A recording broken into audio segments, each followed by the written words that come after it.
ഒരു അമ്മേരെ നെഞ്ചിന്നുള്ള വേദന നീ പറയുന്നത് എൻ്റെ മോനെ കൊന്നവരെ ഒരാളും എൻ്റെ മോനെ എടുക്കാൻ വന്നില്ല. ഒരു അമ്മേരെ നെഞ്ചു പൊട്ടിയിട്ടാണ് ഞാൻ ഈ പറയുന്നത്. എനിക്ക് എൻ്റെ മോൻ മാത്രം ഉണ്ടായിരുന്നു. കഥ പറഞ്ഞാൽ എനിക്ക് പറ്റില്ല, പിടിച്ചു നിൽക്കാൻ എനിക്ക് പറ്റില്ല.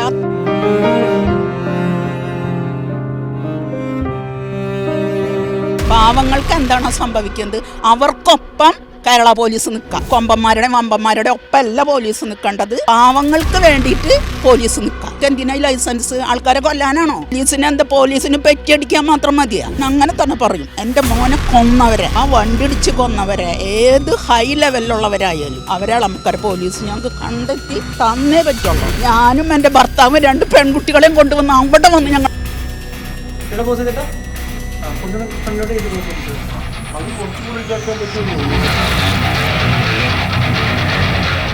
നമസ്കാരം.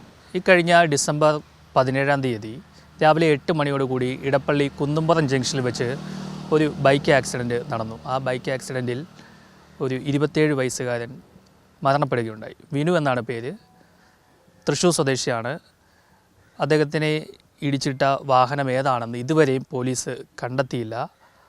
ഇത്രയും ദിവസമായിട്ടും പോലീസ് അത് കണ്ടെത്താത്തത് എന്തുകൊണ്ടാണ് എന്നുള്ളൊരു ചോദ്യമാണ് ഇപ്പോൾ ഉയരുന്നത്. വിനുവിൻ്റെ മാതാപിതാക്കൾ നമ്മോടൊപ്പം ചേരുന്നുണ്ട്. ഒരുപാട് പ്രതീക്ഷയോടുകൂടി വളർത്തിയൊരു മകനാണ്. നമുക്ക് ഈ വീട് കാണുമ്പോൾ തന്നെ അറിയാം, ഒരുപാട് പരാധീനതകളുള്ള ഒരു കുഞ്ഞു വീടാണ്. പുതിയൊരു വീട് പണിയാനുള്ള ശ്രമമായിരുന്നു. അന്നത്തെ ദിവസം അമ്മയ്ക്ക് സുഖമില്ലാതിരിക്കുകയായിരുന്നു. അമ്മയെ ആശുപത്രിയിൽ സ്കാൻ ചെയ്യാൻ കൊണ്ടുപോകാൻ വേണ്ടിയിട്ടാണ് എറണാകുളത്ത് സോഷ്യൽ മീഡിയ ടെക്നിക്കൽ ഹെഡായി ജോലി ചെയ്യുന്ന വിനു തൃശ്ശൂരിലെ വീട്ടിലേക്ക് വരികയായിരുന്നു. ആ സമയത്താണ് ഇത്തരത്തിലൊരു അപകടം നടന്നത്. അമ്മ, പോലീസ് എന്താണ് പറയുന്നത്? പോലീസ് ഞങ്ങളോട് പറഞ്ഞത് നിങ്ങൾ ഹൈ ലെവലിലേക്കൊന്നും പോകണ്ട, ഇൻഷുറൻസിനെ അത് ബാധിക്കും. നിങ്ങൾ മേലെ പോയിട്ടുണ്ടെങ്കിൽ വിനു ആണ് സ്പീഡിൽ വണ്ടി ഇതാക്കി പോയത്, അപ്പോൾ അത് നിങ്ങളെ ബാധിക്കും. ഞങ്ങളിവിടെ ക്യാമറയൊക്കെ നോക്കി അതിൽ ഒന്നും തെളിയുന്നില്ല, അങ്ങനെയൊക്കെയാണ് പറഞ്ഞത്. പക്ഷെ മോൻ്റെ കൂട്ടുകാരന്മാർ, പോലീസ് കണ്ടെത്താത്ത കാര്യങ്ങൾ മോൻ്റെ കൂട്ടുകാരന്മാർ അത് അവർ കുറേ CCTV ഒക്കെ ചെക്ക് ചെയ്തിട്ട് അത് അവർ കണ്ടെത്തി. അത് കണ്ടെത്തിയിട്ട് പോലീസിന് കൈമാറിയിട്ടും പോലീസ് അനങ്ങുന്നില്ല.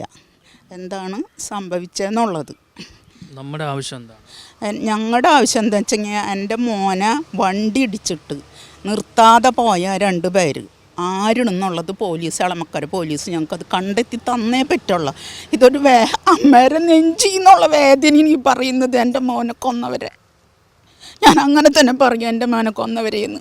കാരണം എന്താണെന്ന് വെച്ചെങ്കിൽ ഇത്രയും അവിടെ നിന്നിട്ട് ഒരാളും എൻ്റെ മോനെ എടുക്കാൻ വന്നില്ല. അപ്പോൾ ഒരു പക്ഷേ ഈ വണ്ടിയുമ്പോൾ വന്നവർ ഒരു പക്ഷേ ഹൈ ലെവലുള്ളവരായിരിക്കാം. അതിൻ്റെ പേരിലായിരിക്കാം അവിടെ നിന്നവരാരും സഹായിക്കാതിരുന്നത്. ഒരു ഓട്ടോറിക്ഷക്കാരനാണ് വന്നിട്ട് എൻ്റെ മോനെ അമൃതയിലേക്ക് എത്തിച്ചെന്നാണ് പറഞ്ഞത്. ഹോസ്പിറ്റലിൽ അവിടെ എത്തുമ്പോഴേക്കും കഴിഞ്ഞു. എൻ്റെ മോൻ എത്ര നേരം അവിടെ കെടുന്നു എന്നുള്ളത് നമുക്ക് അറിയില്ല. കുറച്ച് നേരം അവിടെ കെടുന്നു എന്നാണ് പറഞ്ഞത്.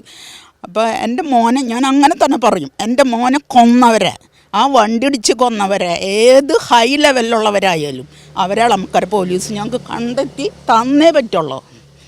കാരണം ഒരു വീടിൻ്റെ ഇനി അഥവാ പോലീസ് തന്നില്ലെങ്കിൽ എളമക്കര പോലീസ് സ്റ്റേഷനിൽ വന്നിട്ട് ഞാനും എൻ്റെ ഭർത്താവും 2 പെൺകുട്ടികളെയും കൊണ്ടുവന്ന് അവിടെ വന്ന് ഞങ്ങൾ ആത്മഹത്യ ചെയ്യും. എൻ്റെ മോനെ കൊന്നവരെ കാട്ടി തന്നില്ലെങ്കിൽ അത് തീരുമാനിച്ചിട്ടുണ്ട് ഞാൻ. അങ്ങനെ ചെയ്യുമെന്ന് പറഞ്ഞാൽ ഞാൻ ചെയ്തിരിക്കും ഞാൻ. അത് പോലീസിന് പെറ്റിയടിക്കാൻ മാത്രം മതിയാ? ഒരു വണ്ടി വേറെ വല്ലൊരു വണ്ടി പോകണമെങ്കിൽ ഇതായിട്ട് അവരെ പോയി പിടിച്ച് അവരെ വീട്ടിലേക്കൊക്കെ ഇത് കൊടുക്കില്ലേ പോലീസുകാർ? എന്തുകൊണ്ട് പോലീസ് ഇത് കണ്ടെത്തുന്നില്ല? ഇവരെ പറ്റിയാർ ഇതിങ്ങനെ ഇടിച്ചിട്ടവരെ പോലീസിന് അവർ മോൻ്റെ ഫ്രണ്ട്സ് എടുത്ത് കൊടുത്ത ഇത് വെച്ചിട്ട് അതെടുത്ത് വെച്ചിട്ട് എന്താ RTO ഓഫീസിൽ പോയാൽ പോലീസിന് കണ്ടുകൂടാ ഈ വാഹനങ്ങൾ ഏതുണെന്ന്? പക്ഷെ അവരത് ചെയ്തിട്ടില്ല. അപ്പോൾ ഇതിൽ നിന്ന് ഞങ്ങൾ മനസ്സിലാക്കുന്നത് ആ വണ്ടിയുമ്മ വന്നവർ താഴെ തട്ടിലുള്ളവരല്ല, അത് മേലെ തട്ടിലുള്ളവർ തന്നെയാണ്. അതാണല്ലോ അവിടെ കൂടി നിന്നവരൊന്നും അനങ്ങാതെ പോയത്. എൻ്റെ മോൻ അമൃത ഹോസ്പിറ്റലിൽ എത്തുമ്പോഴേക്കും എൻ്റെ മോൻ്റെ ജീവൻ പോയി. അപ്പോൾ ആരെങ്കിലും ഒരാൾ അവിടെ നിന്നിട്ട് ഒരു ആംബുലൻസ് കിട്ടില്ലേ? അവിടെ ആംബുലൻസും ഇല്ല, ഓട്ടോറിക്ഷയിലാണ് കൊണ്ടുപോയത് എൻ്റെ മോനെ. ആക്സിഡൻറ്റ് പറ്റി കിടന്ന ഒരു മോനെ അവർ കൊണ്ടുപോയത് ഓട്ടോറിക്ഷയിൽ. എന്താ എടപ്പള്ളിയിലൊന്നൊരു ആംബുലൻസ് ഇല്ലേ? ആംബുലൻസ് വിളിച്ചാൽ വരില്ലേ? അപ്പോൾ അവിടെ എത്തിയപ്പോൾ പറഞ്ഞു ഡെത്തായി എന്ന് പറഞ്ഞു. അതാ ഒരു ആംബുലൻസ് വന്നിട്ട് എൻ്റെ മോനെ കൊണ്ടുപോയിരുന്നെങ്കിൽ എൻ്റെ മോൻ്റെ ജീവൻ ഞങ്ങൾക്ക് കിട്ടില്ലേ? അതുണ്ടായില്ല. അപ്പോൾ അത് ആരാണ് ഇതിൻ്റെ പിന്നിലുള്ളതെന്നുള്ളത് ഞങ്ങൾക്ക് കണ്ടെത്തി തന്നെ തരണം. അതിന് എല്ലാവരുടെ സഹായം. ഒരമ്മേരെ നെഞ്ചു പൊട്ടിയിട്ടാണ് ഞാൻ ഈ പറയുന്നത്. എനിക്ക് എൻ്റെ മോൻ മാത്രമേ ഉണ്ടായിരുന്നുള്ളൂ. ഞങ്ങളുടെ അവസ്ഥ മനസ്സിലായില്ലേ? അപ്പോൾ എൻ്റെ മോനെ ആരാണിത് ചെയ്തതെന്നുള്ളത് കണ്ടെത്തി തന്നേ പറ്റുള്ളൂ. ഞങ്ങൾക്ക് മറ്റൊന്നല്ല. എൻ്റെ മോൻ ഞങ്ങളുടെ ഏറ്റവും ഇതായിട്ടുള്ളതൊരു മോനായിരുന്നു. എൻ്റെ മോൻ ഇപ്പോഴും എല്ലാ കാര്യങ്ങളും വീടിൻ്റെ ഒരവസ്ഥ കണ്ടില്ലേ? എൻ്റെ മോൻ ഉണ്ണിയാളെ പഠിപ്പിക്കലും എല്ലാ കാര്യങ്ങളും മോനാണ്. ഇപ്പോൾ അതൊക്കെ എടുത്ത് വെച്ച് പോയിരിക്കണം. അമ്മ അടുത്ത ആഴ്ച നമുക്ക് വീടിൻ്റെ പ്ലാൻ എസ്റ്റിമേറ്റൊക്കെ തയ്യാറാക്കിയിട്ട് നമുക്ക് വീടാക്കാമെന്ന് പറഞ്ഞിട്ടാണ് എൻ്റെ മോൻ പോയത്. എന്നിട്ടാണ് വരുമ്പോൾ എന്നെ ഡോക്ടറെ അടുത്ത് കൊണ്ടുപോകാൻ. എനിക്ക് സുഖമില്ലാതെ പ്രഷറും ഷുഗറൊക്കെ ഉള്ള കാരണം കൊണ്ടുപോകാം. പിന്നെ CT സ്കാൻ ചെയ്തതും ഒക്കെ കൊണ്ടുപോകണമെന്ന് പറഞ്ഞിട്ടാണ് എൻ്റെ മോൻ അവിടെ നിന്ന് വന്നത്. അപ്പോഴാണ് അവിടെ വെച്ചിട്ട് ഈ എടപ്പള്ളിയിൽ നിന്ന് വരുമ്പോൾ അവിടെ വെച്ചിട്ട് ഈ കുന്നുംപുറം അവിടെ വെച്ചിട്ട് ഒരു പോലീസുകാർ പറയുന്നു മോൻ ഓവർടേക്ക് ചെയ്തത്. അവിടെ എന്തെങ്കിലും ലൈനുണ്ടോ? പണി നടക്കണമെങ്കിലും ഒരാളങ്ങോട്ട് പോകുമ്പോൾ ഇതാവുമ്പോൾ അവിടെ എന്തെങ്കിലും ഒരു ഇത് വേണ്ടേ? ട്രാഫിക്കിൻ്റെ എന്തെങ്കിലും വേണ്ട അവിടെ. പിന്നെ ഇത്രയും വലിയൊരു സ്ഥലത്ത് പോലീസ് എന്തിനാ അവിടെ ക്യാമറ വെച്ചിരിക്കുന്നത്? ഇങ്ങനെ സംഭവിക്കുമ്പോൾ അത് പിടിക്കണ്ടേ പോലീസ്? പിന്നെ അതില്ല എന്ന് പറയുന്നത് എന്തുകൊണ്ട്? അവിടെ ക്യാമറ ഉണ്ട്, പക്ഷേ അതിനകത്ത് വർക്ക് ചെയ്യുന്നില്ല. വർക്ക് ചെയ്യുന്നില്ല. അത് വർക്ക് ചെയ്യാത്ത ഞാനോ നിങ്ങളോ കൊടുക്കുന്ന ഓരോ നികുതി സാധനങ്ങളുടെ നികുതി കൊണ്ടാണ് ഇത് സംഭവിക്കുന്നതെന്നുള്ളത് എന്തുകൊണ്ട് ഇവർ ചിന്തിക്കുന്നില്ല? അത് വേണ്ടേ? നമ്മൾ പൊതുജനങ്ങൾക്ക് വേണ്ടിയിട്ടല്ലേ പോലീസും മറ്റുള്ള സംവിധാനങ്ങളൊക്കെ അവരെന്തുകൊണ്ട് ഇത് ചെയ്യുന്നില്ല? പോലീസ് ഞാനത് അന്ന് അവിടെ ചെന്നപ്പോൾ തന്നെ ഞാൻ അവിടുത്തെ സാറിനോട് ഞാൻ പറഞ്ഞത്, പോലീസെന്ന് പറഞ്ഞാൽ കൂടുതൽ സാറ് ഇനി എന്നോട് പോലീസിൻ്റെ ഉത്തരവാദിത്തം എന്താണെന്ന് പറയണ്ട. പോലീസിൻ്റെ അർത്ഥം വാക്കുകളൊക്കെ ഞങ്ങൾക്കറിയാം, പോലീസ് എന്ന് പറഞ്ഞാൽ എന്താണെന്നുള്ളത്. അപ്പോൾ സാറ് ഇത് എന്തുകൊണ്ട് കണ്ടെത്തുന്നില്ല എന്ന് ഞാൻ ചോദിച്ചു. അപ്പോഴാണ് എനിക്കിങ്ങനെ ആളുടെ കഥകളൊക്കെയാണ് ഞങ്ങളോട് പറഞ്ഞത്. അപ്പോഴാണ് ഞാനിത് പറഞ്ഞത്. ഇങ്ങനെയുള്ള കാര്യം നമ്മളിപ്പോൾ പോലീസിനെതിരെ പറയല്ല, പോലീസ് വേണം. നമ്മുടെ ലീഗൽ സംവിധാനത്തിൽ എല്ലാ കാര്യങ്ങൾക്കും നമുക്ക് പോലീസ് വേണ്ടത് തന്നെയാണ്. പക്ഷേ അവരുടെ പ്രവർത്തനം കൂടി ഒന്ന് മെച്ചപ്പെടുത്തുക. പോലീസിൻ്റെ പ്രവർത്തനം കൂടി ഒന്ന് മെച്ചപ്പെടുത്തിയിട്ട് പാവങ്ങൾക്ക് എന്താണോ സംഭവിക്കുന്നത് അവർക്കൊപ്പം കേരള പോലീസ് നിൽക്കുക. അല്ലാണ്ട് പണക്കാരുടെയും ഈ കൊമ്പന്മാരുടെയും വമ്പന്മാരുടെയും ഒപ്പമല്ല പോലീസ് നിൽക്കേണ്ടത്. പാവങ്ങൾക്ക് വേണ്ടിയിട്ട് പോലീസ് നിൽക്കുക. എനിക്ക് അതേ പറയണം. അവരെ കണ്ടെത്തി തന്നെ തരണം ഞങ്ങൾക്ക്. എൻ്റെ മോൻ്റെ മേൽ അവരിത് ഈ 2 വണ്ടിയൊക്കെ കാണിച്ചു കൊടുത്തു, അവർ കിട്ടിയിട്ട് കൊടുത്തു എന്ന് പറയുന്നുണ്ട്. പക്ഷേ എന്തുകൊണ്ട് പോലീസ് അത് അന്വേഷിക്കുന്നില്ല? അത് അന്വേഷിക്കണ്ടേ? എളമക്കര പോലീസ് എന്തുകൊണ്ട് അന്വേഷിക്കുന്നില്ല? അത് അന്വേഷിച്ച് തന്നെ തരണം. ഈ ഇടിച്ച ആളിപ്പം ഇതൊക്കെ കാണുന്നുണ്ടാവും? ഇടിച്ചാൾ കാണാതെ ഇപ്പോൾ കാണുന്നുണ്ടാവില്ലേ? ഇത്രയും അവർ പ്രചരണം കൊടുത്തിട്ട് ഇടിച്ചാൾ ഇത് കാണില്ലേ? കാണുന്നുണ്ടാവും. എന്നിട്ട് അവർ ഇന്നേക്ക് 23 ദിവസമായി ഇല്ലേ? 17-ാം തീയതി സംഭവിച്ചതല്ലേ? ഡിസംബർ 17-ാം തീയതി രാവിലെ 8 മണിക്ക് സംഭവിച്ച കാര്യം. എന്നിട്ട് ഇത്രയും നാളായിട്ട് അവർ ഹാജരാവണ്ടേ?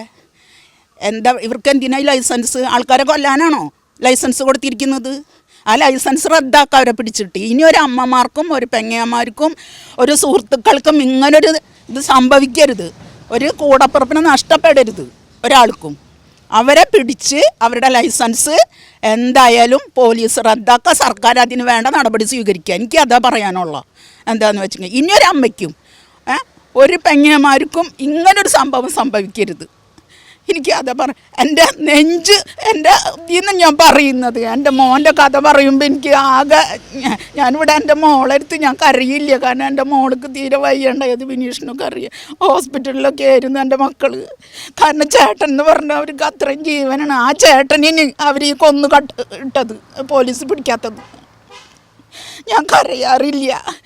ഇപ്പം എൻ്റെ മോൻ്റെ കഥ പറഞ്ഞാൽ എനിക്ക് പറ്റില്ല, പിടിച്ചു നിൽക്കാൻ എനിക്ക് പറ്റില്ല. അത്രയ്ക്കും എൻ്റെ മോനെ കൊണ്ട് നടന്നിരുന്നാണ് ഞങ്ങളെ അച്ഛനമ്മ ഉണ്ണികളെന്ന് പറഞ്ഞിട്ടുണ്ടെങ്കിൽ അവൻ്റെ കാര്യങ്ങൾ അങ്ങനെയായിരുന്നു.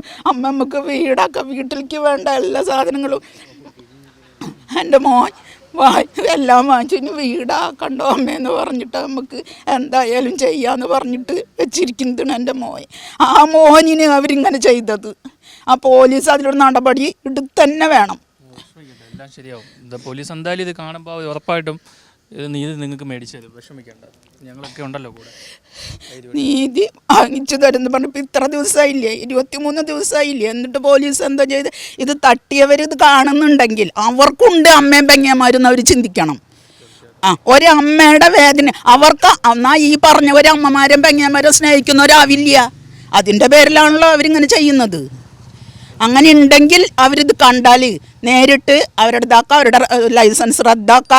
ഇനി ഒരു അമ്മയ്ക്കും ഒരു പെങ്ങന്മാർക്കും ഈ ഒരു സംഭവം പറ്റരുത്. അതാ എനിക്ക് പറയാനുള്ളത്. തീർച്ചയായിട്ടും ഈ അമ്മയുടെ കണ്ണുനീര് കണ്ടു കഴിഞ്ഞാൽ പോലീസ് എത്രയും വേഗം തന്നെ ഇതിനൊരു പരിഹാരം കണ്ടെത്തണം. ഈ മരണത്തിനിടയാക്കിയ ബൈക്ക് കണ്ടെത്തണം. അയാൾക്കെതിരെ കർശന നിയമ നടപടികൾ സ്വീകരിക്കണം. ഈ വാർത്ത ആ ഇടിച്ചിട്ട ആൾ കാണുകയാണെങ്കിൽ അല്പമെങ്കിലും മനസാക്ഷി ഉണ്ടെങ്കിൽ വന്ന് പോലീസിൽ കീഴടങ്ങുക. അതാണ് നിങ്ങൾ ചെയ്യേണ്ടത്. ഇങ്ങനെയല്ല ചെയ്യേണ്ടത്. എന്തായാലും ആ അമ്മയുടെ കണ്ണുനീരിന് ഒരു പരിഹാരം എത്രയും വേഗം ഉണ്ടാകണം. നമുക്ക് ഈ ദൃശ്യങ്ങളിൽ കാണാം, ഒരു കുഞ്ഞു വീടാണ്. ഈ വീട് ഇടിച്ച് പൊളിച്ചിട്ട് പുതിയൊരു വീട് പണിയുവാനുള്ള ശ്രമത്തിലായിരുന്നു. നമുക്ക് തൊട്ടടുത്ത് തന്നെ കാണാം. അതിന് വേണ്ടിയിട്ട് ഈ മീറ്റർ അങ്ങോട്ട് മാറ്റി വെക്കാൻ വേണ്ടിയിട്ട് അവിടെ അതിനുള്ള ഒരു തയ്യാറെടുപ്പുകളൊക്കെ നടത്തിയതാണ്.